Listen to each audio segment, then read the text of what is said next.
Le budget de l'État pour 1985, entre la rigueur et la modernisation, allègement de l'impôt sur le revenu et de la taxe professionnelle des entreprises, hausse des taxes sur l'essence.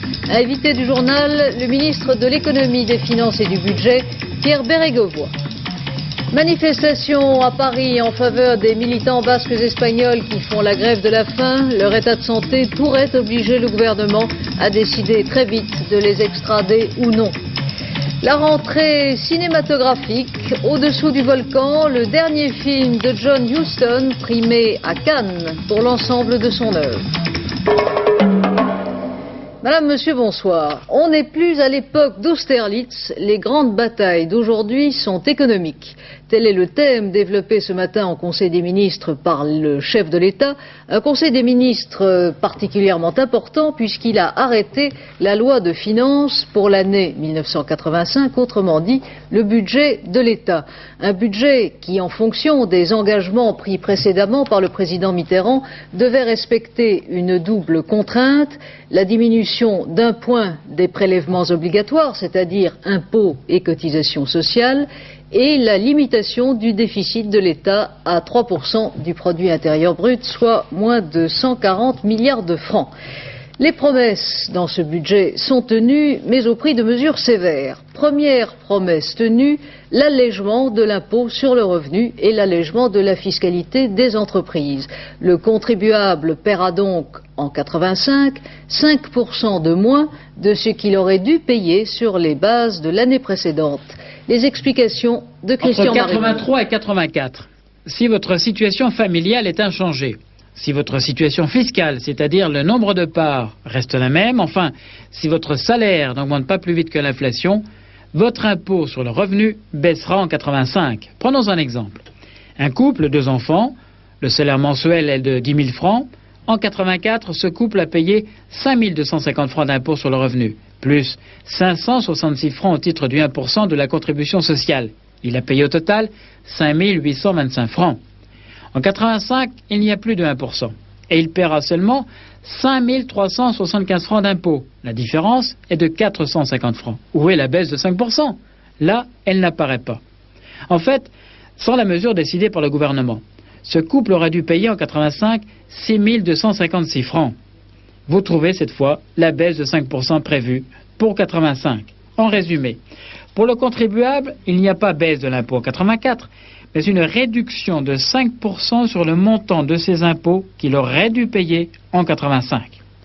À cela, enfin, il faut y ajouter la diminution de 15 milliards de francs de la taxe professionnelle versée par les entreprises, une réponse à un souhait longtemps exprimé du patronat qui voulait un allègement des charges.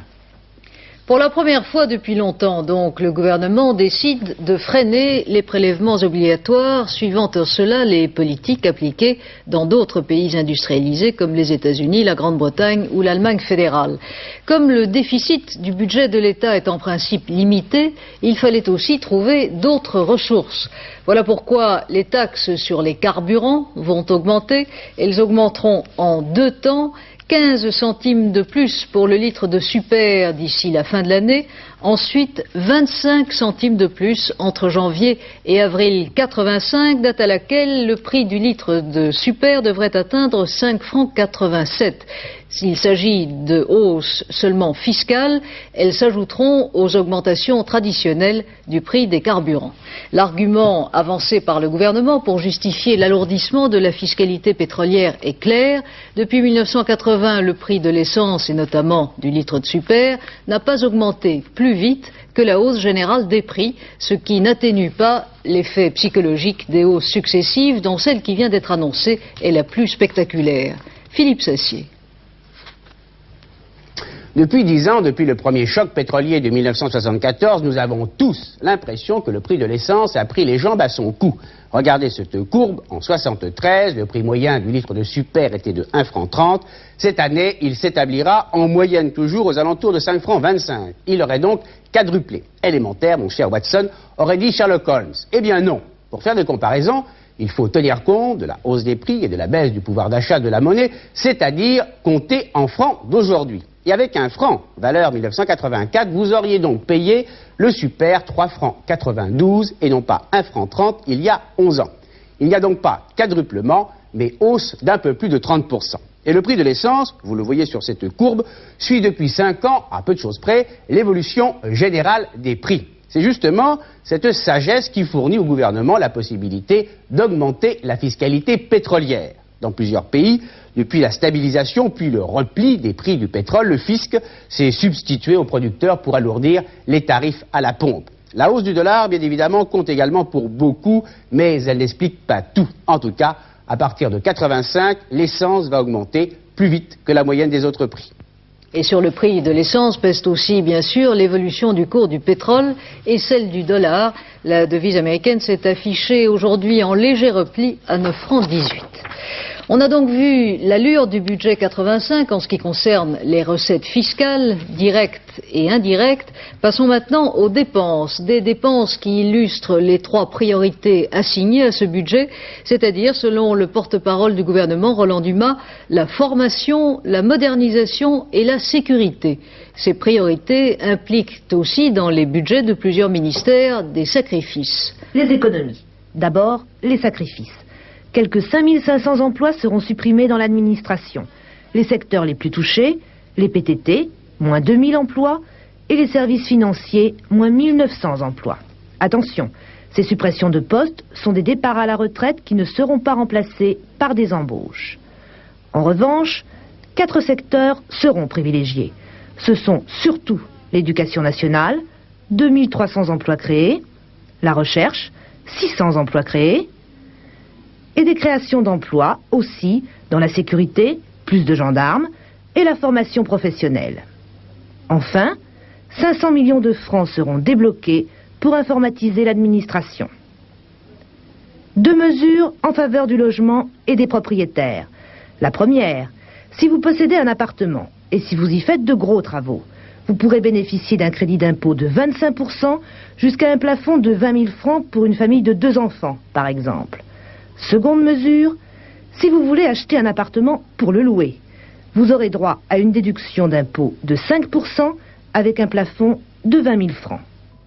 Monsieur Bérégovoy, bonsoir. Allons tout droit à l'essentiel. Ce que l'on retient du budget que vous présentez aujourd'hui, c'est d'abord moins d'impôts, mais plus de taxes. Alors, le reproche que vous allez entendre le plus, que vous entendez déjà, c'est bien sûr de reprendre d'une main aux contribuables ce que vous leur offrez de l'autre. Alors, quelle est votre réplique? Bien, ce n'est pas exact. D'abord, pour la première fois depuis 30 ans, les impôts baissent en France. Impôts sur le revenu, non seulement les 5% dont vous avez parlé, mais le 1% destiné à la sécurité sociale. Et ensuite, l'impôt payé par les entreprises baisse, car nous voulons encourager les entreprises à se moderniser pour lutter contre le chômage. Alors ça, c'est un résultat positif. Deuxièmement, comme vous l'avez excellemment dit, les prélèvements opérés sur les Français, sur la richesse produite par la France, ont diminué. Et si les impôts peuvent baisser, c'est parce que nous avons décidé des économies dans la gestion du budget de l'État, tout en préservant tous les secteurs porteurs d'avenir, la recherche, la formation, l'industrie, vous en avez parlé. Donc ça, c'est pour l'aspect positif, mais oui, les Français retiennent bien sûr l'augmentation de la taxe sur l'essence. Oui, je suis bien d'accord avec vous, mais il est bon et important de souligner qu'il s'agit d'un budget rigoureux dans la gestion, mais d'un budget d'espoir parce qu'il est porteur d'avenir. Alors expliquons-nous sur cette affaire du prix de l'essence. Vous avez tout à l'heure fait observer que le prix de l'essence avait évolué comme les prix d'une manière générale. Mais vous n'avez pas incorporé le dollar. Et ça, c'est très important, car le poids de la fiscalité sur l'essence en 85, malgré la hausse que nous avons décidée, sera de 59%. Ce poids de fiscalité était de 60% en 1980. Mais il faut que les Français comprennent que l'essence, nous la payons en dollars. Le dollar aujourd'hui, vous le disiez, est à 9 francs 18. Il était, il y a quelques semaines, à 8,50. On ne sait pas où il va s'arrêter. Et la France achète son pétrole en dollars. Il nous faut donc par conséquent réduire notre facture pétrolière.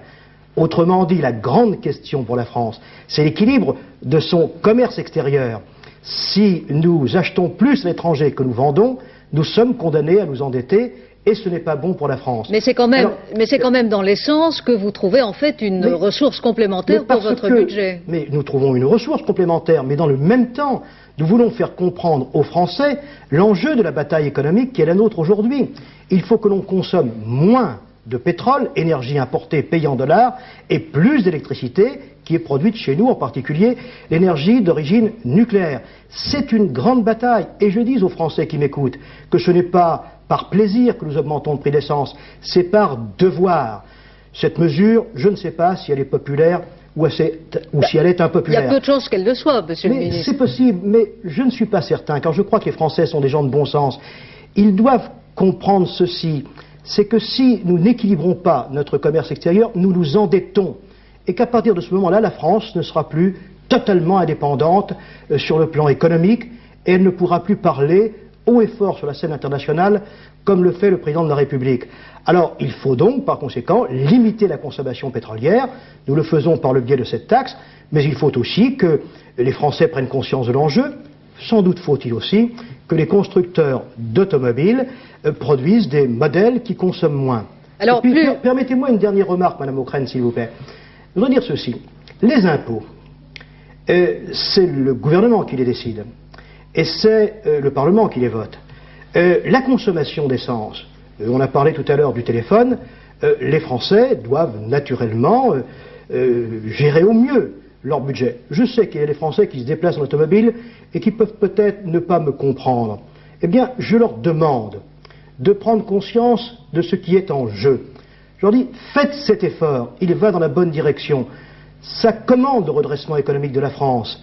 Et une fois cet effort fait, les résultats obtenus, tous les Français pourront en bénéficier. Si vous le permettez, je voudrais citer l'exemple de la sécurité sociale.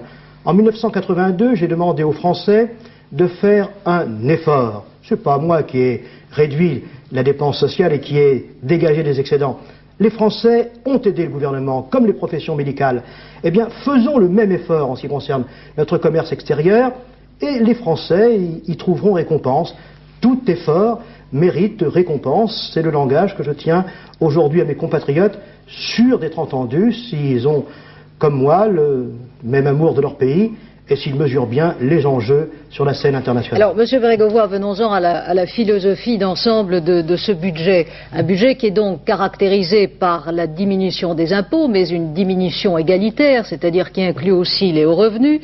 Suppression de postes dans la fonction publique après les embauches massives qui ont suivi 81. Ce budget 85 représente quand même par rapport aux années qui ont suivi 81 un changement de cap complet. Alors est-ce qu'il s'agit encore d'un budget de gauche? Écoutez, c'est un budget de gauche parce qu'il n'est pas interdit à la gauche de bien gérer les affaires de l'État. Il faut en effet faire des économies. Il faut dégager ce que l'on appelle, dans notre langage, des gains de productivité. Nous voulons que l'industrie se modernise. Moi, je souhaite que les banques se modernisent. Il faut aussi que l'État se modernise et accepte de faire des économies. Mais n'exagérons rien. Il y aura en effet 9000 fonctionnaires partant à la retraite qui ne seront pas remplacés. Sur plus de 2 millions de fonctionnaires, c'est très peu. Mais dans le même temps, nous allons moderniser notre administration. Et puis des postes seront créés là où c'est absolument indispensable.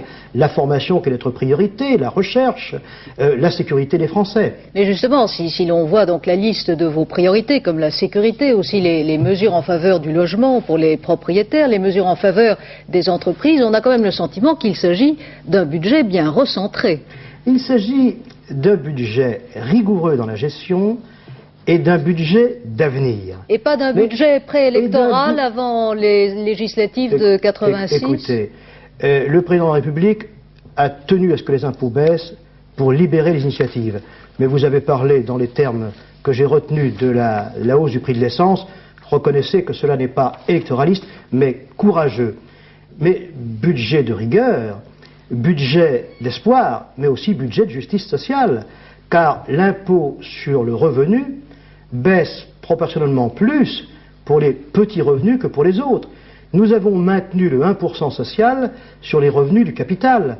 nous avons maintenu la surtaxe exceptionnelle de 8% sur l'impôt sur la fortune. Donc la volonté de justice sociale qui anime le gouvernement se traduit dans les choix fiscaux que nous avons faits. Une dernière question, Monsieur Bérégovoy, pour en rester justement aux impôts. Votre propre feuille d'impôt, vous l'avez calculée pour l'année 85? Eh bien, pour ce qui me concerne, je n'ai pas fait le calcul exactement, mais je devrais, en principe, payer autant d'impôts au niveau où je suis. Et il faut bien, puisque ceux qui gagnent moins qu'un ministre, eux, verront, en francs courants, d'une année sur l'autre, leur feuille d'impôt diminuer. Monsieur Bérégovoy, merci. Le budget 85 a été présenté par vous, selon la tradition, présenté aux députés qui font partie de la commission des finances de l'Assemblée cet après-midi. Leurs réactions sont mitigées, comme l'a constaté Daniel Brel. Monsieur Bérégovoy a déclaré que c'était le budget de la fidélité. Effectivement, c'est le budget de la fidélité dans la politique de mensonge que l'on a vis-à-vis des Français depuis 3 ans et demi. On nous ment dans ce budget en prétendant que l'on abaisse les impôts. On nous ment dans ce budget en prétendant que le déficit de l'année prochaine ne sera pas aussi fort que cette année qui est de 170 milliards. On nous ment en expliquant que l'augmentation des taxes ne pèsera pas sur le budget de la ménagère. On diminue certains impôts, mais on augmente d'autres taxes, on augmente le téléphone, l'essence, les timbres. Eh bien, les Français jugeront la décrispation de M. Fabius à ce budget. C'est un budget difficile, nous devrons l'améliorer par amendement. Bien sûr, nous prendrons en compte le fait qu'il y a une réduction de l'impôt sur le revenu, mais il y a aussi en même temps l'augmentation des tarifs, des taxes et des impôts indirects qui risquent d'aggraver l'injustice sociale. D'autre part, ce budget ne prend pas assez en compte la nécessaire lutte contre le chômage et ne tient pas compte de la nécessité de préserver le pouvoir d'achat de tous les salariés. C'est unique. Depuis la libération, les Françaises et les Français, les entreprises françaises paieront moins d'impôts, 20 milliards de moins d'impôts en 1985. Ce qu'il y a de vrai, et les commissaires socialistes sont préoccupés de ce point de vue, c'est qu'en contrepartie, il y a réduction des dépenses publiques. Il va falloir juger, apprécier dans chacune des administrations de la réduction de ces dépenses publiques pour savoir si ce budget sera pleinement efficace en 1985 pour qu'il soit pleinement efficace en 1985. Du côté des syndicats, les premières réactions sont plutôt critiques, notamment celle de la CGC. Voilà donc ce que l'on peut dire ce soir de ce budget 85. Ajoutons au chapitre de l'actualité politique l'adoption définitive ce soir à l'Assemblée nationale du projet de loi sur la presse au terme de la session extraordinaire la plus longue de la Ve République. Le texte a été adopté par 323 voix pour, socialistes et communistes, et 156 voix contre, UDF et RPR.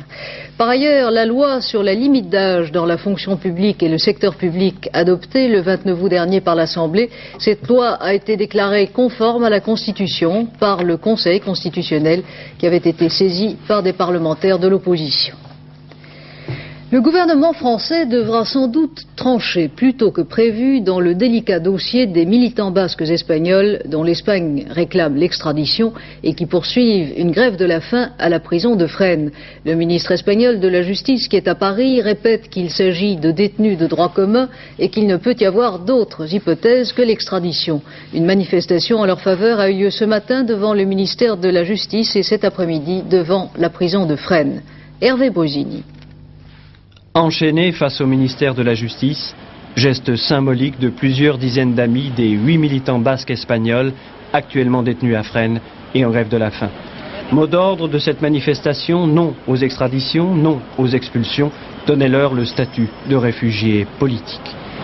Voici Francisco Lurambio lors de son procès en août, c'est le plus touché par ces 34 jours de grève de la faim, il souffre de difficultés cardiaques. Les 7 autres détenus seraient très fatigués, selon Maître Jouffa, le président de la Ligue française des droits de l'homme, à quoi les familles répliquent, je cite, « D'un moment à l'autre, ils sont susceptibles d'entrer dans le coma ». De fait, il semble que leur état de santé soit maintenant devenu préoccupant. Suffisamment préoccupant pour provoquer très rapidement une décision définitive quant à leur avenir. Et c'est au seul gouvernement que cette décision revient d'extrader ou d'expulser. Il n'est plus question pour lui, semble-t-il, d'attendre le résultat du pourvoi en cassation déposé par les avocats des détenus, un résultat prévu au plus tôt pour la fin octobre. Côté espagnol, le ministre de la Justice, en visite à Paris aujourd'hui, a déclaré qu'il se refusait à envisager une autre hypothèse que celle de l'extradition. En Grande-Bretagne, le gouvernement de Mme Thatcher, comme les syndicats, sont mis à rude épreuve par la grève des mineurs, qui dure maintenant depuis 6 mois. Une grève qui ne peut plus connaître de vainqueur, tant le coût humain et politique est élevé. La direction des charbonnages britanniques et les représentants des mineurs en grève tentent depuis 4 jours de négocier une issue. Philippe Arroir. William Davis avait 14 ans lorsqu'il est descendu dans la mine. Aujourd'hui, à la retraite, dans ce pays minier gallois où il a toujours vécu, il n'en est pas moins un ardent défenseur de la grève, la plus longue qu'ait connue la Grande-Bretagne. Si on perd, nous dit-il, des puits seront fermés. Cela veut dire la mort de cités entières, car ici, à part la mine, il n'y a rien. C'est donc pour leur survie que se battent depuis 6 mois des milliers de familles dans des conditions difficiles, recevant le strict minimum, avec des colis de nourriture, de vêtements et un peu d'argent ramassés dans tout le pays par les femmes qui tiennent dans ce conflit et dans sa durée un rôle clé. Ici, au Pays de Galles, la grève est suivie à 100%, mais ce n'est pas le cas partout. Les violences dont sont témoins presque chaque jour les Britanniques à la télévision. Ces violences qui montrent que la communauté des mineurs est divisée. Certains travaillent, 25%, d'autres pas, 75%. Et c'est ainsi depuis le début. Cette division, c'est sûr, laissera des traces profondes, car une haine tenace entre mineurs s'est installée dans certaines régions. Une division que l'on retrouve au sein des autres syndicats regroupés ici lors de leur congrès à Brighton. Certaines organisations reprochent au président des mineurs, Arthur Scargill, sa tactique qui a conduit à la désunion. Mais il n'empêche que les syndicats ont promis leur soutien à M. Scargill, car un échec de la grève des mineurs rejaillirait sur le mouvement syndical britannique dans son entier. Ce soir-là, au cours d'une soirée de charité, le numéro 2 des mineurs gallois, Terry Thomas, a mis en cause celle qui pourtant veut rester en dehors du conflit, Margaret Thatcher. C'est elle qui tire les ficelles, a-t-il expliqué. Ce qu'elle veut surtout, c'est briser les syndicats. Et cela passe par l'affaiblissement du plus puissant d'entre eux, celui des mineurs. C'est pourquoi, ajoute-t-il, les mineurs ne céderont pas.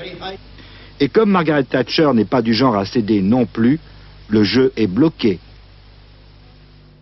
La guerre entre l'Iran et l'Irak. La flotte irakienne a attaqué aujourd'hui un convoi iranien dans le Golfe. 4 bateaux auraient été coulés. Le pape Jean-Paul II poursuit son voyage pastoral au Canada après le Québec qui lui a réservé un accueil triomphal malgré les réticences des mouvements féministes. Le souverain pontife est ce soir à Terre-Neuve. Jean-Claude Darigo. Terre-Neuve, une petite étape pour Jean-Paul II avant son départ vers le Canada continental anglophone. Terre-Neuve, le lieu traditionnel de pêche de l'Atlantique Nord, a demandé au pape de bénir sa flotte de chalutiers. Une respiration après les 3 jours au Québec, quittés par avion quelques heures auparavant. La belle province a accueilli Jean-Paul II avec enthousiasme. Il y a eu bien sûr les manifestations féministes, les craintes d'attentats, mais au Québec, pouvoirs religieux et publics sont satisfaits, les foules étaient au rendez-vous. Point culminant de la visite au Canada francophone, cette fête de la jeunesse hier au Stadium olympique de Montréal. Un véritable show à l'américaine, style Los Angeles. Aux jeunes et à travers eux à tous les Québécois, le pape a rappelé les exigences de la foi catholique, y compris sur le terrain délicat de l'évolution des mœurs et de la sexualité. L'aura du pape a encore produit son effet. Au Québec, on se pose déjà la question, qu'en sera-t-il de son message ?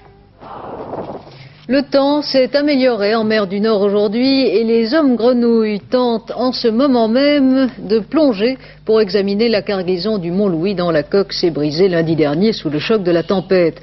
2 fûts vides ont été repêchés ce matin au large d'Ostende où l'on craint maintenant les effets d'une petite marée noire qui s'approche de la côte. L'affaire du Mont-Louis scandalise les parlementaires européens qui siègent à Strasbourg et qui ont déposé plusieurs propositions de résolution. La rentrée de septembre est aussi cinématographique. Parmi les films sortis aujourd'hui en France, la dernière œuvre de John Huston, le grand cinéaste américain qui a été couronné par le Festival de Cannes.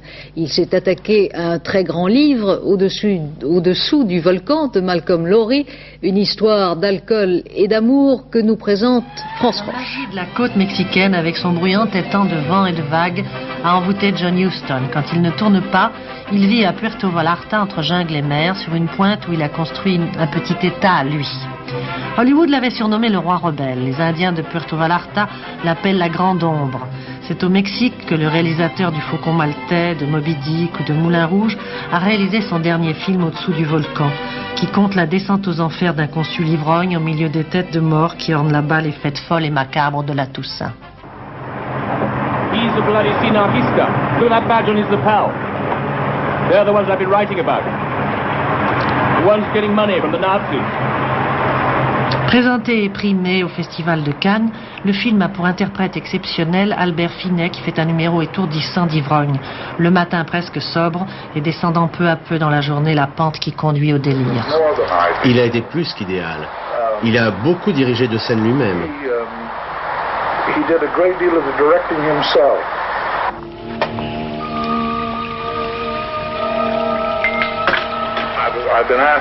On me demande parfois ce qui fait un ivrogne.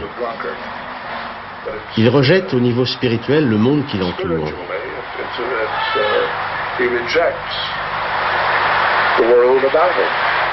Go further north each winter. Strike for the pole. Wear bearskins, chew seal blubber. Bill Igloos live among the Eskimos.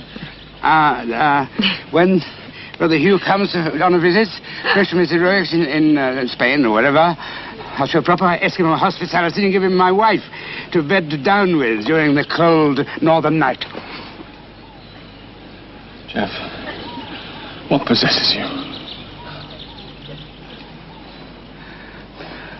Sobriety, I'm afraid. Too much moderation. I need drink desperately. Get my balance back.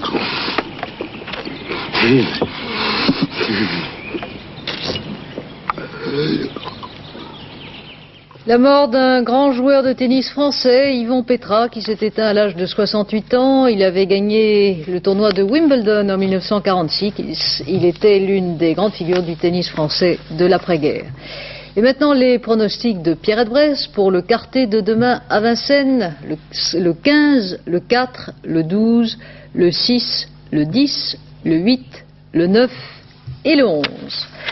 Laurent Boussier va bien sûr nous parler du temps de demain. Oui, avec de bonnes nouvelles, le soleil est revenu sur une grande partie de notre pays et avec lui une fin d'été plutôt agréable. Après une semaine de froid et de pluie, ça va mieux, on arrive enfin à un temps de saison. Regardons la photo qui a été prise par le satellite Météosat. L'anticyclone est toujours là, sur la France, sur l'Espagne, sur la Méditerranée. Il nous protège toujours, mais les perturbations atlantiques dues à deux grosses dépressions se font de plus en plus pressantes et elles recouvriront demain encore toute la moitié nord du pays. La carte pour demain représente cette situation où sur toutes les régions situées au sud de la Loire, à part les brumes matinales, le temps sera beau, il sera même très beau près de la Méditerranée et en Corse. Au nord de la Loire, demain matin, il y aura beaucoup de nuages, des nuages qui deviendront plus rares avec de belles éclaircies entre la Loire et la Seine. Au nord de la Seine, les nuages resteront assez nombreux avec quelques bruines près des frontières belges, luxembourgeoises et allemandes. Les pressions sont à peu près stationnaires, les températures en hausse une fois de plus, mais c'est presque fini. Minimum 20 degrés à Cherbourg, moyenne sur la moitié nord environ 22-23 degrés, c'est bien. Sur la moitié sud, elles sont également en hausse, avec un maximum de 28 degrés à Toulouse, des températures qui rappellent presque la fin août. Voilà notre agenda pour terminer. Demain, jeudi 13 septembre, le soleil se lève à Paris à 7h23, se couche à 20h07 et c'est la Saint-Aimé. Un joli nom. À 23h15, Jacques Ségui vous présentera notre dernière édition. Demain, 12h45, antenne de midi avec Daniel Bilalian. Et je vous retrouverai avec plaisir demain à 20h. Très bonne soirée.